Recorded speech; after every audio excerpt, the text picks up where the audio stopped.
to the republic for which it stands, one nation, under God, indivisible, with liberty and justice for all.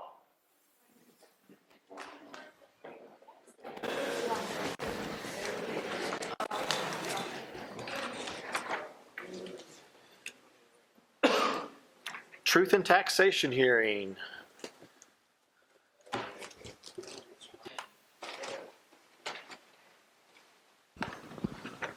Okay, so this is our Truth and Taxation hearing. I have nearly 100 slides that I put together for everybody's entertainment tonight. We'll try to get this done before Christmas. So, once again, Truth and Taxation. So once a year, or at least once a year by statute, I have to present to the board what our fund balances are any one day of the year. So for consistency's sake, last year it was picked the end of the first quarter of the school year, or of the fiscal year. So I picked that one again. These are our fund balances as of that moment in time.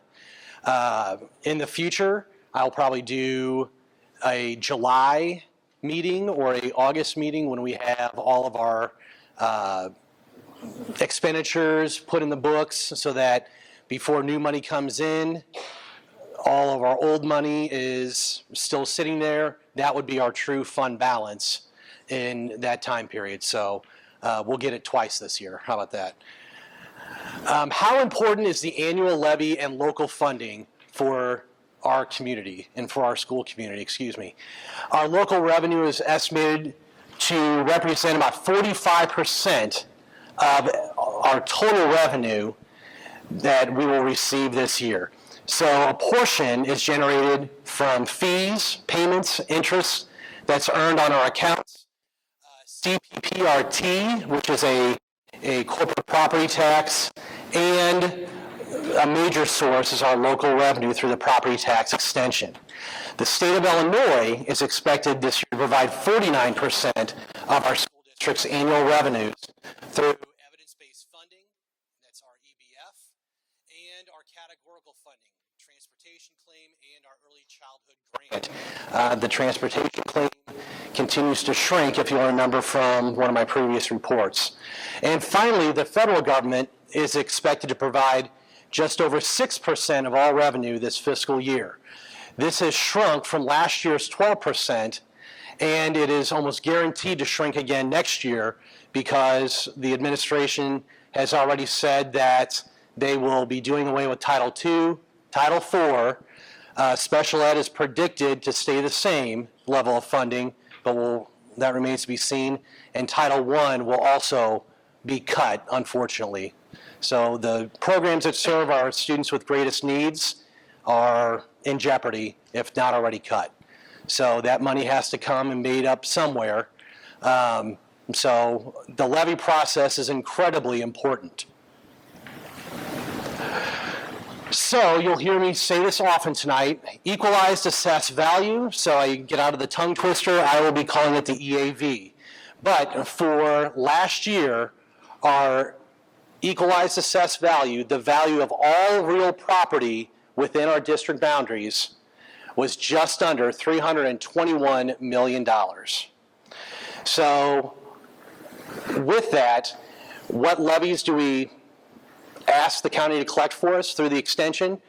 We levy for education, special ed, operations and maintenance, transportation, technology, rent and lease, working cash, and fire and prevention and safety funds. Those rates are set by the state and have a maximum amount that can only be changed through voter referendum, which we have not done. So an example of how this works is, for instance, the O&M fund has a rate limit of 50 cents per $100 of assessed valuation.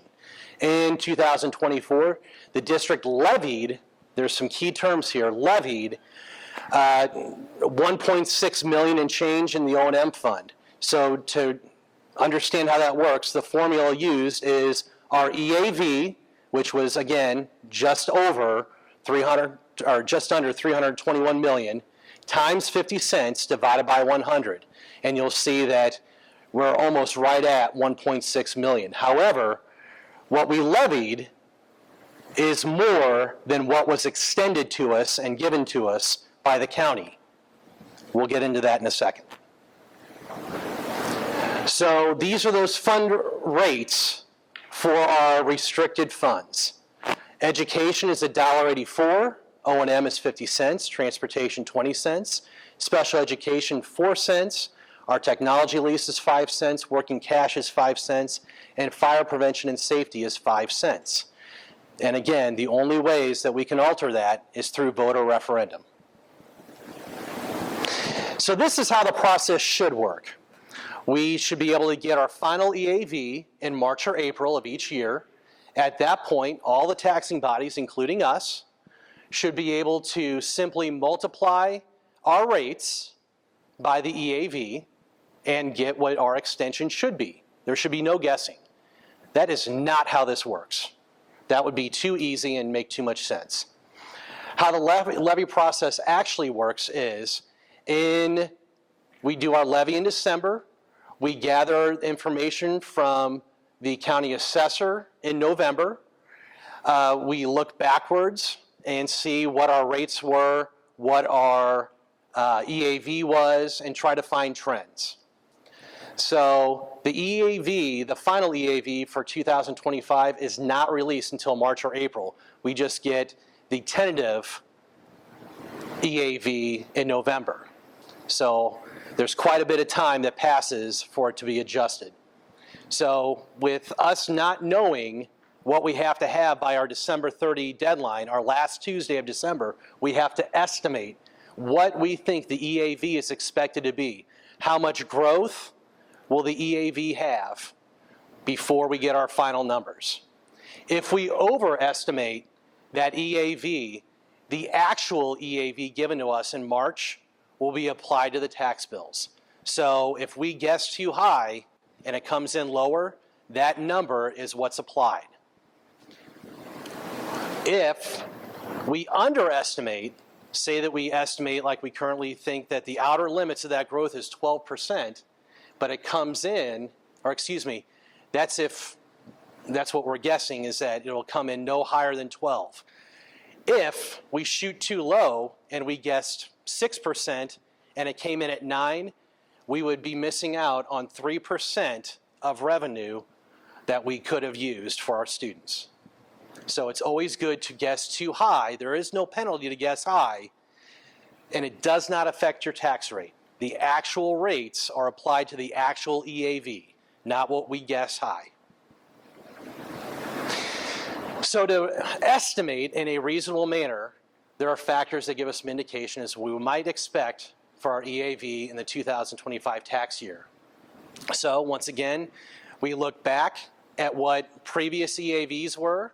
We look back at what that percentage growth was and try to find some trends. This is the 11th, or last year was the 11th consecutive year of increase in our EAV. That means that we are doing something right here in the school district. A rising EAV means that property is valued, it is in demand in our area, people want to come here. That's what drives the price up, is home sale value. So, and with that, we assume that families are moving in and choosing Bethalto to raise their kids. So we want to make sure that we are prepared to give them a good education, a quality education, and have the resources to do that. Another consideration that we look at in this process is the county assessor that provides not only our equalized assessed value, but the multiplier that is applied. So right now, our EAV is flat, but that is after all exemptions have come off the books. So if you have a homestead exemption, if you have a senior exemption, if you have a home improvement exemption, and I always forget the fourth one. I'm sorry? VA, thank you. I shouldn't forget that. The VA exemption, that all comes off the books. So what appears to be flat is just really all those exemptions have come off before we get the estimate. So what the state does, what the multiplier is, how it's been explained to me anyway, is that it tries to equalize the value of your home throughout the county or throughout a specific geographical area. What is the value of a home, of a similar style home in Wood River Township, should be the same in Fort Russell Township. These numbers that are applied by the state are called the the equalization factor, and those multipliers are what is imposed on our EAV to try to get that equalization. That has nothing to do with us. That has everything to do with the state and the assessors at the county level. All right, our EAV growth from Madison County officials. This growth is, we do our research. We reflect on historical data. We study our EAV growth in the past, and we're going to get to that in just a minute to make sure that we're guessing correctly, that we're estimating the right value of the growth of our EAV. So here we have several columns of years. We have our tax year because we pay taxes always a year in arrears. We have our school year and we have our fiscal year. The fiscal year is always the last or the second set of numbers in our school year. So you'll see in 2014 we dipped about 0.5% in our EAV, but then for the last 10 years our EAV has grown. Right about 2020, right around COVID, the EAV jumped by 4, then 5, then 8, 10.92%, and then last year 9.3%. At just about our 12% estimate, our outer estimate, that would provide, or that would show a EAV of $359 million. Do we think it's going to actually grow that much? No, but we want to make sure that we're well positioned if that growth does happen so that we can capture that EAV. I guarantee that 10.92 came as a surprise that year. So, and if I remember correctly, I believe Dr. Deist did 12% that year, and that's not a very large margin of error of 1.08%. So for the 2024 tax year, the district's EAV was just under 321 million, and a 12% growth. Those are those numbers again, $359 million. So we've talked previously about our restricted funds. These are the rates the district is allowed to levy for specific amounts that we need. So bond and interest, retirement fund, IMRF and Social Security, and our tort, which is also known as the liability fund. So bond and interest, these are bonds that have been sold by the board, approved by the board, and sold in the past, and every year we pay this money back. It's just like your home loan. So we've used that money to invest in our buildings, and now we have to pay it back. We have a set of bond tables. The county also has a set of bond tables. With all of that money, they want to make sure that every district makes no mistakes and that we pay our bills. So when you saw in the black box in the newspaper, the aggregate levy, that is all of our rates minus the bond and interest. Where that comes in is when we take it to the county for certification, they will add the same number. However, to be responsible with our tax rate, we do the math as well and add that in to make sure that we have a total picture of what our rates will be, not just the aggregate. Our retirement fund, IMRF, that goes towards non-certified personnel's retirement. And then we have Social Security and Medicare. Social Security goes towards our subs, and Medicare is towards everybody. And then we get to our liability fund. So what is this tort fund? So this prioritizes the safety of our students and employees. It helps reduce our risk of legal action against the district in many cases. So One of the things that's very cool is our Blue Point crisis management system that comes entirely out of tort. If you're not familiar with it, which I think most of us are teachers in here, that you guys are, but I'll say it anyway. It is the pendant that our teachers and administrators wear to where if there is a intruder in the building, at a moment's notice, they can push that button, trigger a lockdown, and hopefully save lives. That has been very talked about in the media this year. We've had it for, Dr. Griffin, 3 years. It's up there on the wall too. It alerts everyone in the building. So it's a fantastic tool for our safety of our students. Our SRO salary is entirely out of tort. Our athletic trainers, to make sure that our students are not going to hurt themselves in competitions. Our security equipment, such as cameras and door access, those are taken out of tort. And if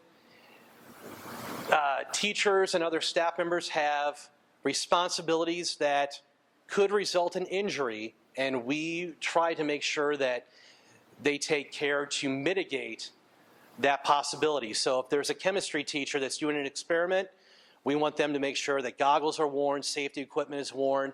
PE teachers check the equipment to make sure that it's in good working order. And during the times that they do that, we send out a survey. They record the time that they have put into it. We extrapolate the data, multiply it, and then we can, if it's a percentage, we apply that to tort. Just like it says, our legal counsel and any legal settlements, come out of tort, and insurance, property, casualty, liability insurance, that all comes out of tort. So this is a table from last year into this year. You'll notice again that the levy, that's what we asked for. The extension is what we actually get. So the extension is us receiving the money from the county. So you'll notice that in our restricted funds, our ask is greater than what we get because we've estimated that outer limit of the amount of the EAV growth. The extension is what's applied to the actual growth, which is usually less. So since we put 12% in the growth in the newspaper, we put 12% on this chart. So that would be the most that we would receive. The question marks are there because we don't know what the actual EAV is going to be because we have to estimate. Our tort, debt service, IMRF and FICA Medicare, Social Security Medicare, that is all there because that is what we are allowed to levy for what we need. You'll notice some of the numbers have gone up a little bit, but when people have asked, why does that happen? Because we have the same bills at school that everybody has in their own household. So when we need building materials, that has gotten more expensive over the past year. Food for our students in the cafeteria has gotten more expensive. Our insurance rates, just like everybody else's, have gone up. Very little things have ever come down once they've gone up, and the school district is no different. In fact, I've often said that our bills are like your household bills, only on steroids. It's huge. So, but it's not any different. How do we compare with our surrounding districts? This is in no particular order except Bethalto's on top, where it should be. At 4.49, we are number 6, and we're right in the middle out of these 12 districts. The lower end is Granite City by a few cents, and Roxana at 3.848. Now, why is that? Because Granite City has U.S. Steel, and Roxana has the refineries. They have a lot of real value in their property because of those industries. Almost all of the other communities, or school districts, do not have heavy industry like that, and we are all reliant upon our residents to be able to pay for our schools and other city services for that matter. Our levy rate. So our levy rate has in fact gone down since 2018 from a high of $5.31 to last year at $4.49. So you'll see that trend line is sloping down, and in fact, this year with the rise in EAV after the multipliers are factored in, it should be somewhere between 10 and 5 cents lower, depending on where the EAV comes in. So we will continue to drop that levy rate responsibly whenever possible. So this is a recycled slide from the budget hearing. On the left, we have our revenue per pupil, and you'll see that we are in the bottom half at just over $13,000. So this is, in fact, ranked by revenue per pupil with East Alton Wood River, collecting almost $23,000 on top, and try it at the bottom at $10,466. On the right are our expenses per pupil, what we spend per student. And you'll see that once again, we are on the bottom half. What I think is really cool is between the two numbers, you see 13,255 and 12,963. There's less than $300 between what is collected and what is expensed. We're running a very tight ship. All of our money is going towards our students. I don't know what's happening with the other districts. So once a year, in this slide, I have to give a 3-year comparison of annual expenditures to the board. So this is a great time to do it. We've got everybody here. So you'll see in FY23, our audit on expenditures, we had just over $31 million. That was the tail end of our ESSER funds and our ARPA funds. Last year in 2020, or excuse me, 2 years ago in 2024 fiscal year, it declined again by almost $1 million, our expenditures. Again, that federal money is winding up. Last year, it was mostly gone. We had some carryover, if I remember correctly. But our spending matched our revenue. That as the revenue was going down, our spending got tighter as well. So just because this was published in the paper on December 10th, our legal notice, the black box, and this is for Dr. Griffin, because I don't have the historical data, and she does. Thank you. So when we were talking about the EAV, and our newer board members were asking us a lot of questions, they had a lot of things they wanted us to think about, because obviously this is it's a contentious topic. Lots of people have interest in the EAV, your tax rate, and how it affects all of us. And what do we all do when we get our tax bill? We look at what we paid last year as opposed to what we're paying this year. But it's pretty complicated, as Chris has just described. And so some things that we want to talk about, will you go to slide 16 for me? So when we think about Madison County and we think about all of the school districts in Madison County, I think there's 13 approximately. We have to think about what's going on in all of those school districts. And Chris talked about this. He talked about in Roxana and Granite City, there's industry. So that tax burden is shared. It's a shared responsibility. If you look at Edwardsville School District, you look at Alton, Collinsville, I would say, well, primarily those. Those are all districts with a lot more commercial growth and commercial properties than what we have in Bethalto. And I would say the school district that is the most like us is Triad School District, even though they have more commercial growth than what we do. But that tax burden is shared when it's a district with a lot of commercial properties or there's industry. In Bethalto, that tax burden lies squarely on the shoulders of our residents because there's not a lot of commercial property here. There's just not. And so we have to think about those types of things when we're talking about a levy and we're talking about our tax rates. Can you go back to my consideration slide? The other thing that we talk about when we're looking at considerations on how we levy and we look at what we're doing in the school district, we've met, one of the questions one of the board members had was, hey, why don't we have more commercial growth in Bethalto? Why don't we have more businesses coming into our community? And I shared with them, I said, I've met with the previous 2 mayors about that. Some of our school board members have met with the mayors with me. There is, we are a little bit property bound here in the fact that the airport limits how much growth we have, and that is how much property is available for commercial purposes. And so not blaming anyone, not saying anything other than the fact that that property, I don't know if some of you know this, but Quick Trip is actually on a lease. They don't own that property. And the airport doesn't necessarily, they're not looking to sell property. They're looking at potentially leasing it, but that's not always what commercial property owners want to do. They want to buy.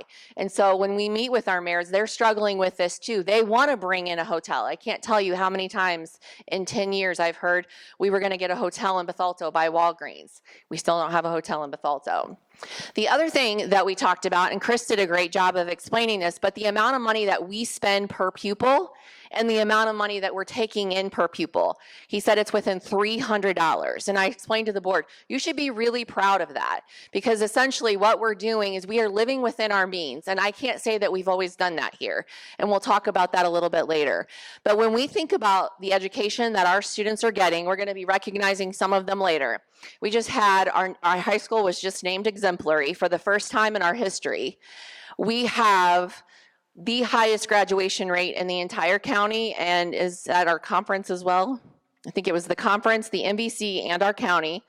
We have more dual credit opportunities than some school districts, 3 times our size. We hear all the time that we have kids go on to college and they finish their undergraduate degree in 3 years because they go in as sophomores. There's examples of that on this board, and I can tell you lots of kids in the school district who have graduated and get through college in 3 years because they leave with so much dual credit. And then we have career pathways, which Mr. Newell is going to talk about a little bit later, that make us proud to be an Eagle. We have our medical occupations pathway, we have our American educator pathway, and we're going to talk about adding some more later. Those are opportunities that cost money, and they are things that we don't take lightly, but we continue to be fiscally responsible. Can you go to slide 18 for me? Well, you already went over that slide. Well, go ahead and go to slide 18, that's fine. So when you look here at our revenue per pupil, again, Chris talked about this, it's just over $13,000, and our expenses per pupil are just under 12. So again, we're living within our means, and I can't tell you that that's always been the case here. There was a point in time when every kid in our school district had an Apple device, and we had Apple leases. We were living outside of our means. That was not a sustainable model, and we have really scaled some things back. And so I'm really proud of where we are now as a school district as far as the money that we're taking in and the money that we're spending on our students, because you can see there's discrepancies there in other places, but you can also see where some of those school districts that generate a lot from industry are able to, they take in more, but they also spend more. And I'm happy with the results that we're getting in Bethalto with the money that we're taking in and how we're spending it on our students. Can you go back to my consideration slide? Chris mentioned this too. Our EAV has been increasing in our community, and that coupled with the multiplier is what's raising our taxes. When you look at slide 17, when we look at that bar graph, you can see 2018, we did this. We took the tax rate up to 531 that year. I came in 2016, and we had to immediately cut 20% of that operating budget. We immediately had to do that. Part of that deficit reduction plan was to increase the tax rate. And you can see we did that in 2018, it went up to 531. But since 2018, you can see this board has dropped the rate down every single year, and now it's 80 cents lower than it was back in 2018. Our board did that. Even though your tax bill, you're paying more in taxes, it's not because we're increasing the rate like we did in 2018.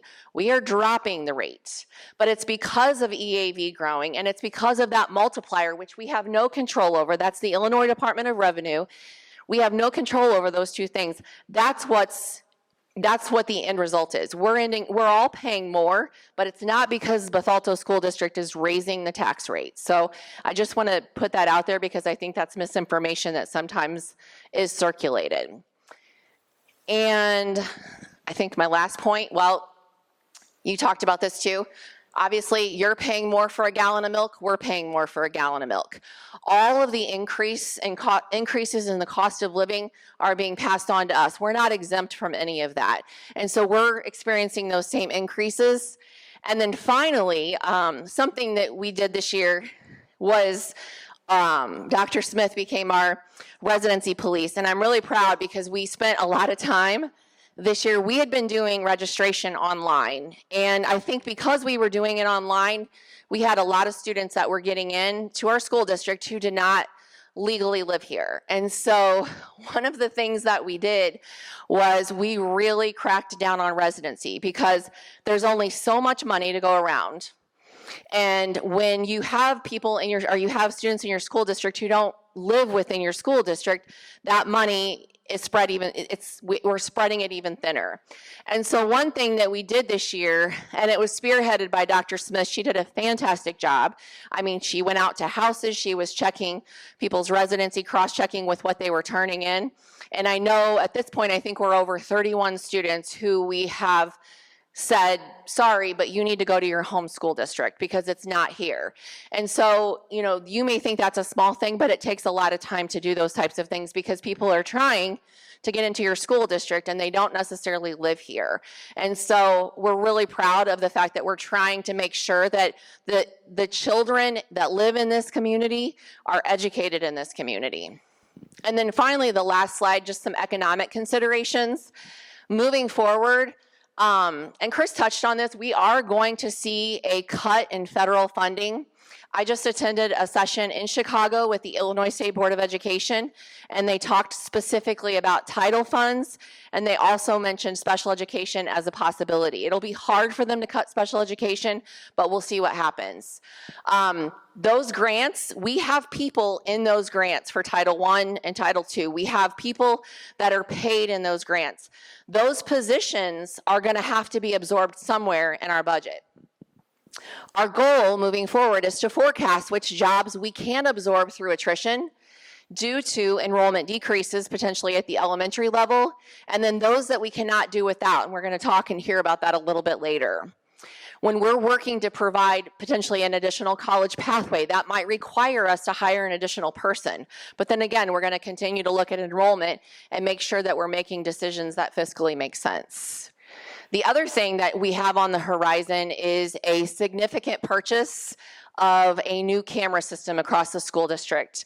Our cameras are 13 years old. Unfortunately, I was at the high school earlier this week helping out or learning a little bit about a discipline situation that we were trying to manage. And of course, I asked Mr. Newell to pull the cameras up so I can see. The two cameras that we saw, there was no visibility at all. We could not see what we needed to see. And so what we plan to do as a school district is write the COPS grant. The COPS grant is about a $500,000 grant, and it's a matching grant. So we're hopeful that we will write for the COPS grant. Hopefully we'll get the COPS grant, and then the district tort fund, we will do that through our safety and security, that unrestricted fund that Chris talked about earlier, and pay for the remainder of the cameras and the security system that we're going to need to implement. And then finally, I would just like to end. I know, again, it's a controversial topic. That's not lost on us. We understand. We pay high taxes in the school district. I pay them too. And so I just want to remind you, though, it's our school district that brings people to this community. It's what brings people here, and we need to continue to invest in our staff and our people who in turn invest in our children. And so we just had our second Eagle Eye discussions, our second round of Eagle Eye discussions back in October, and you heard it over and over and over again. Didn't matter if we were at the middle school or the high school. People said, I moved to Bethalto because of the school district. I came here because I wanted my kids to be a part of this school district. And so that's what this levy provides, that local portion of the revenue that we need to sustain what we're building here and what we're continuing to build moving forward. So thank you.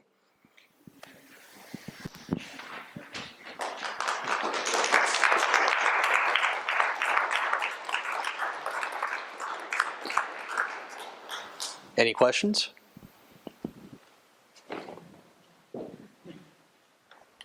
Any public comment?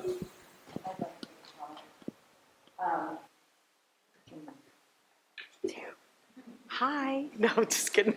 I just want to say, obviously, there's several of us that are new, and we're watching, we're hearing, we're listening, but we're also trying to be available, going to the schools, talking to the teachers. And there's been a lot of things that have kind of changed in the climate in the schools. Like, I'm there meeting the teachers and staff in the units, and we've been to all of the schools now, several of us, just to say hey and thank you and tell us about what's going on. And there's been a lot of things that have been eye-opening. Kindergartners that aren't potty trained. You've got teachers that are not complaining, they're thankful for class sizes, but you take into consideration, you've got children in the classrooms that aren't potty trained because they're not being potty trained at home. And now you've got teachers that are trying to teach 20 children the curriculum. When my kids were in kindergarten, it was imagination time and playtime, and now the curriculum is more like second grade, and you've got the mix in of these other things. So, I'm a taxpayer here too, and so we're asking all of these questions. I think several of us, I know Samantha and I were on a Zoom with Chris this week. I know Dallas and Mike were in meeting with Chris this week. We're not ever looking at this and just going, okay, we're investing and spending time and understanding. I think we have great school district. I mean, I've been saying that since my kids started in pre-K, I've got two. But we also need to think about what brings people here. It's the schools, and how do we support the teachers and the staff? Like one of the things that we're talking about is, okay, so these teachers are trying to teach 20 kids, but you've got one that needs a diaper changed, or there's behavior issues, which seems to be on a rise, and it's everywhere since COVID. So now we're sitting here going, how do we help support the teachers? Do we maybe look at bringing in and not that we want to spend money, but we need to be able to support the people that are here at the schools to make it better. So I just want you to know that we don't want taxes to go up. None of us want taxes to go up, but we're trying to do, and we're looking at all options on how to support teachers, support the staff, and keep it all fiscally responsible, because I can imagine anybody that's, everything's expensive, but I can imagine with a fixed income, it's even worse. And we have people in that too. If we could find some commercial, that would be amazing, but I don't know how to make that happen. So I'm sorry. That's all I just wanted to say. It's not an easy decision any of us make up here.